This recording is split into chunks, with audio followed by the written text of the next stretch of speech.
So ఈరోజు అయితే mothers day కదండి. సో అందువలన కొన్ని మాకు తోచిన మంచి మాటలు అయితే మేము చెప్పాలనుకున్నాము. అదేనండి, మదర్స్ డే అంటేనే అంటే సంవత్సరానికి ఒకసారి మదర్స్ డే చేసుకోవడం అని మేము అనట్లేదు. ఎందుకంటే ఎవ్రీడే మదర్స్ డేనే ఉండాలి. ఎందుకంటే మనం పేరెంట్స్ అవ్వకముందు వరకు అయితే మనకి మదర్ వాల్యూ అయితే ఎవ్వరికీ తెలియదండి. ఈ ప్రపంచంలోనే దానికి వర్డ్స్ ఉండవండి. అంటే అమ్మ గురించి మనకి చెప్పడానికి ఎన్నో ఉంటాయి అసలు. అందుకే మన ప్రతి పనిలోని కూడాను మన ఆనందం అయితే వెతుక్కుంటుంది ఫస్ట్.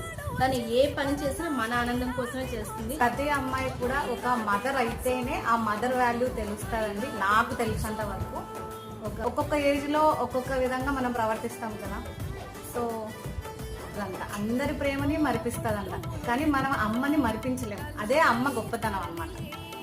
అమ్మ మన డాడీ అయితే మనకు 60 ఏళ్ళ వరకు రిటైర్